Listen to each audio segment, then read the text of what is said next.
primer lugar, como decía, muchas gracias por la invitación, profesor y director del departamento, don Ramón Huidobro, y también agradecer la circunstancia de poder compartir el panel con una de las almas fuertes y nuevas que tiene esta Facultad de Derecho en la disciplina, que es el profesor Perotti. El tema que se nos ha pedido que expongamos dice relación con unos temas más sensibles del texto constitucional.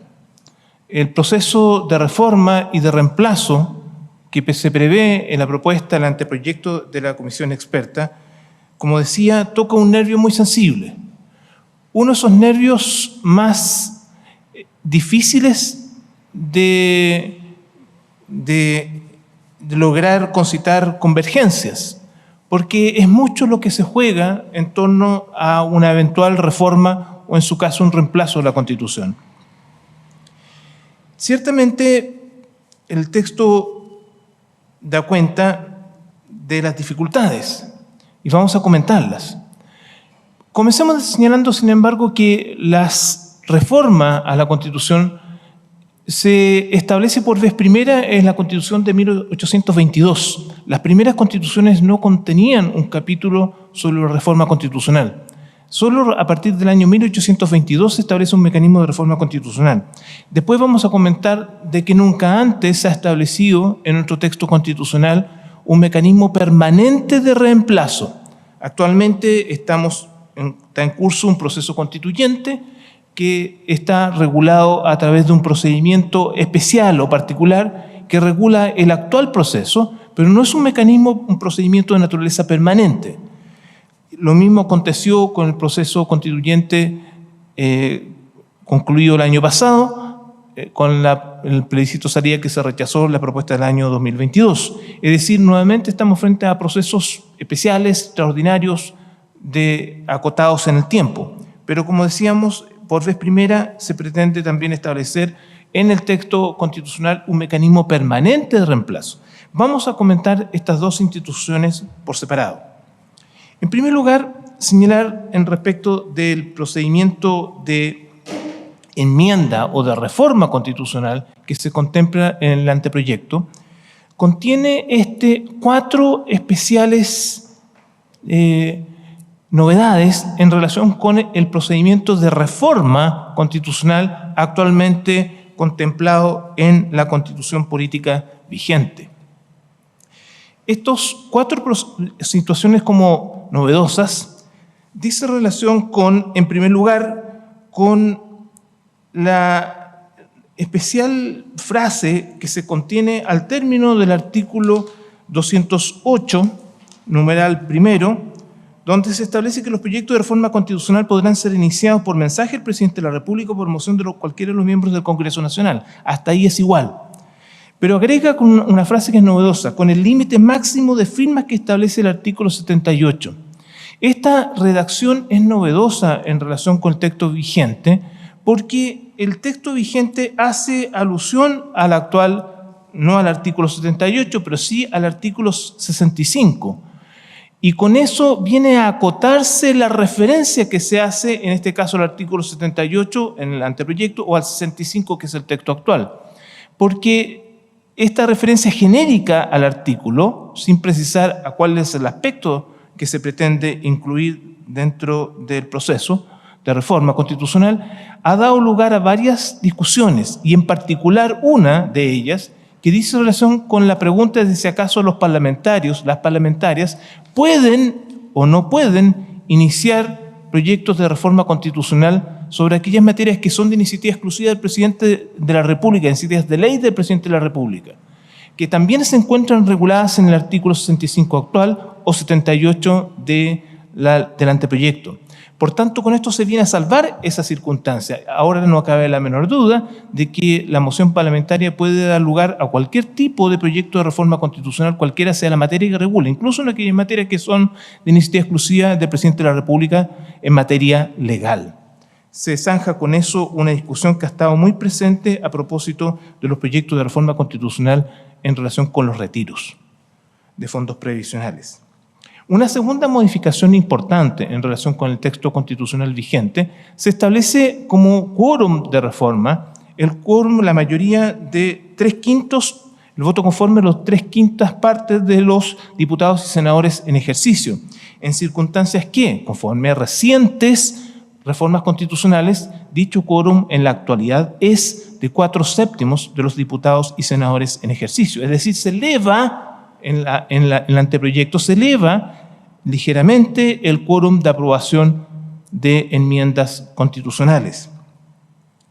Una tercera importante, o aparentemente inocua, pero creemos que es importante, enmienda o cambio en relación con el texto constitucional vigente, es que en el artículo 128 actual de la Constitución se emplea la voz plebiscito nacional, para resolver dos circunstancias en las cuales pueden existir diferencias entre el presidente de la República y el Congreso Nacional con motivo de la tramitación de un proyecto de reforma constitucional. Sin embargo, esas circunstancias se contemplan también en el texto que se propone, pero en vez de hablar de plebiscito, se habla de referendo. Es decir, se cambia la voz plebiscito por referéndum o referendo. Este cambio parece ser un cambio meramente, un ajuste meramente lingüístico. Sí, puede ser que sea un cambio meramente lingüístico, aun cuando parece ser, según las distintas acepciones de plebiscito y referendo, pareciera ser de que en realidad hay una especie de incongruencia, toda vez que buena parte de la doctrina, cuando distingue entre plebiscito y referendo, hace el siguiente alcance: de que se reserva el plebiscito para grandes decisiones del pueblo. En cambio, el referendo dice relación con el resto de las materias. Y entre aquellos aspectos que tradicionalmente se han entendido que son de aquellas materias que, bajo estas acepciones de plebiscito y referendo, que le corresponden al pueblo, son a través de los plebiscitos de reforma constitucional. Y por ende, en realidad, uno podría pensar, parece que aquí hay un uso impropio de la voz referendo en vez de plebiscito. Sin embargo, hay una segunda acepción que hace diferencia entre plebiscito y referendo, que con eso cobra sentido la modificación propuesta. La voz plebiscito y la voz referéndum también son tomadas en un sentido distinto, según sean las alternativas que la ciudadanía posee al momento de sufragar. Y generalmente se establece en el plebiscito que son dos alternativas binarias, sí o no, a favor o en contra, a favor o rechazo o apruebo. Son alternativas binarias que suelen estar asociadas a la voz plebiscito. Tal es así que en diciembre tendremos un plebiscito salida, donde tendremos dos opciones: o estás a favor o estás en contra del texto que finalmente proponga el Consejo Constitucional, como fue el plebiscito salida del año pasado, en que era apruebo o rechazo. En cambio, la voz referendo es tomada en ciertas literaturas en un sentido distinto. Ya no son dos alternativas binarias antagónicas, sino que pueden ser dos o más alternativas que el pueblo disponga y que el pueblo, entre dos o más alternativas, elija una de ellas.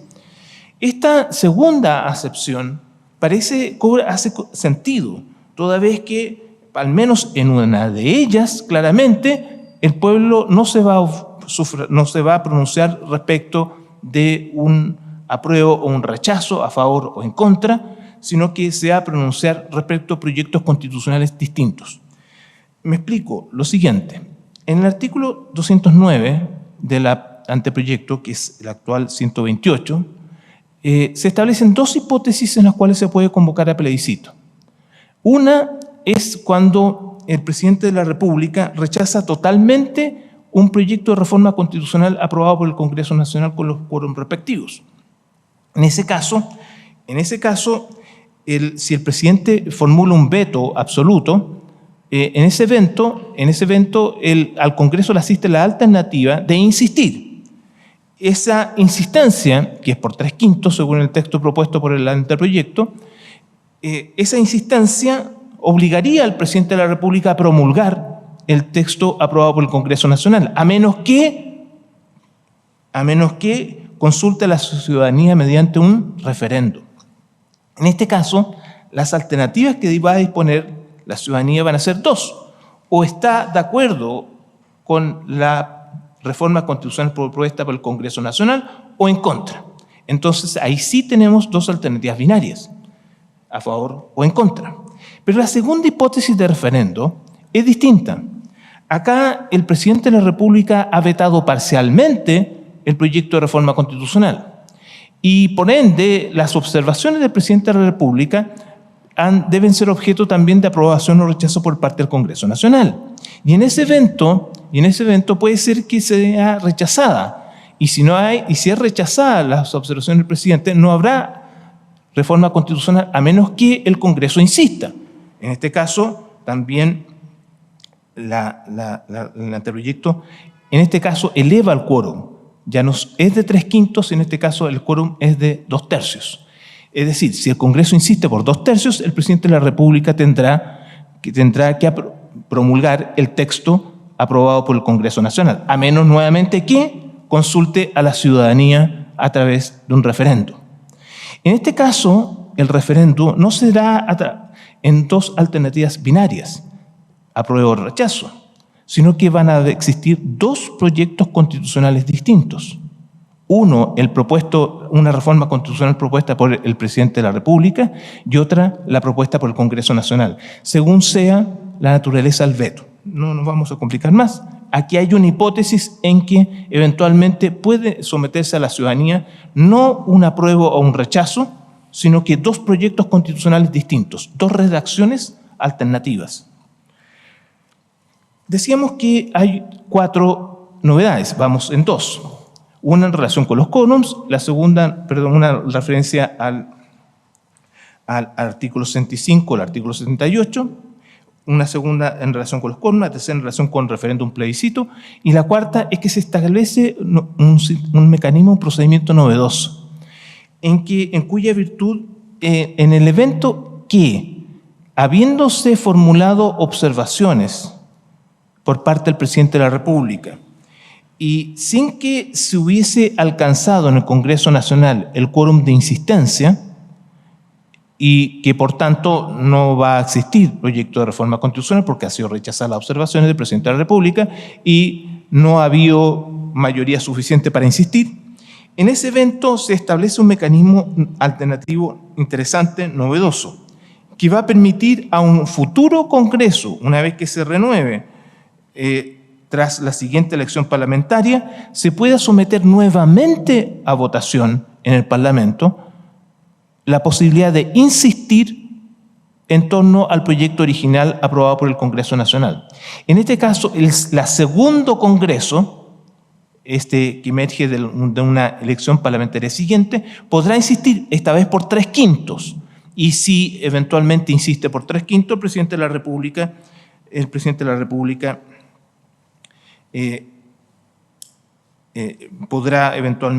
tendrá que no promulgar o en su caso someter nuevamente a referéndum. Ahí tenemos las 4 grandes diferencias, novedades en relación con el texto vigente. En relación con el resto de las materias más o menos semejante, no vamos a hacer mayor diferencia respecto a la convocatoria de referéndum o plebiscito. La segunda aspecto importante que se contiene en el capítulo 14 del anteproyecto es en lo relativo con el mecanismo de reemplazo constitucional. Decíamos que también se establece un sistema permanente de reemplazo constitucional. Este sistema de reemplazo, no obstante, contiene algunos elementos que nos vamos a permitir someter a crítica. En primer lugar, se establece un procedimiento muy parecido al actual proceso constituyente, en que, a diferencia, sin embargo, del actual, se establece que el reemplazo solo procederá a propuesta del presidente de la República y mediante la aprobación con el acuerdo de 2/3 de los integrantes en ejercicio de la Cámara de Diputados, diputadas y senadores. Es decir, se requiere que el inicio del proceso constituyente sea asistido al presidente de la República y con aprobación del Congreso Nacional por 2/3. A continuación, el referido acuerdo dice, deberá contener las bases institucionales y fundamentales, el procedimiento que se ha de seguir para la conformación de una comisión técnica y, adicionalmente, el plazo y los quórums que debe cumplir esta comisión técnica y también finalmente se establece algunas normas restrictivas. El acuerdo no podrá adoptarse en el año de elección presidencial ni en tiempos de guerra, parece razonable. Y además se establece algo que es lo distintivo de este procedimiento constituyente de reemplazo. Es que en este evento, a quien le corresponde aprobar o no aprobar, modificar eventualmente la propuesta que emane de esa comisión técnica, será nuevamente el Congreso Nacional. Es decir, el Congreso Nacional se reserva esta función constituyente, una función constituyente originaria. Y en este evento tendrá que aprobarse por 2/3 nuevamente la propuesta, el texto definitivo. Aquí quiero hacer un alcance. Si estas normas entran en vigor, uno podría suponer de que el actual proceso constituyente es exitoso, porque si se aprueba esta propuesta a fin de año, es porque el proceso constituyente ha sido exitoso. Y por tanto la experiencia de que el texto propuesto sea emanado de un órgano colegiado electo popularmente no parece ser y no parecería ser una mala experiencia. Sin embargo, nos parece que esta propuesta del anteproyecto ha sido redactada desde la desconfianza. Y no nos parece sensato por lo que estamos diciendo. Porque si es aprobada en diciembre, quiere decir que la participación popular en estas instancias ha sido exitosa y que los representantes del pueblo han cumplido su encargo de una manera encomiable, porque el pueblo ratifica nuevamente, después del plebiscito salida, el proceder de estos consejeros electos, consejeras electas. Sin embargo, esta desconfianza respecto del mecanismo de participación popular que actualmente se prevé en el proceso constituyente en el curso, nos parece un despropósito. Finalmente, comentar lo siguiente. Nos hemos enterado de que se ha presentado una indicación o varias indicaciones a este capítulo 14 del anteproyecto. Efectivamente, la bancada del Partido Republicano presentó una serie de indicaciones que van en 3 direcciones, 2 principales. La primera es elevar el quórum de 3/5 a 2/3. Es decir, que los procedimientos de reforma constitucional contemplarán un solo quórum en cada una de las opciones en que tenga que tener intervención el Congreso Nacional, que será de 2/3. Eso es lo que se propone. Y la segunda modificación importante que se propone es la supresión total del sistema de reemplazo de la Constitución. Es decir, que solo va a existir un procedimiento de reforma constitucional. Nos parece que en este punto es muy sensible estas indicaciones y ciertamente para un sector importante de la ciudadanía puede constituir una línea roja para aprobar o rechazar a finales de año la propuesta. Un establecimiento de sistemas más rígidos de cambio constitucional, como los que se proponen, evidentemente que no constituyen una buena noticia para quienes pensamos que el proceso político que debe seguir Chile en los próximos años debe estar revestido de normas flexibles que permitan la adecuación a los tiempos cambiantes. El establecimiento de mecanismos rígidos en la Constitución claramente va en la dirección incorrecta. En este sentido, desde ya consideramos que, y repetimos lo que dijimos al inicio, estos son temas sensibles y porque son temas sensibles pueden ser determinantes en la votación del mes de diciembre. Muchas gracias, director. Muchas gracias, profesor Augusto Quintana, por la excelente presentación. Nos ha ilustrado en gran medida respecto de este tema que es sumamente técnico y complejo y nos deja preocupados, especialmente por el término del proceso.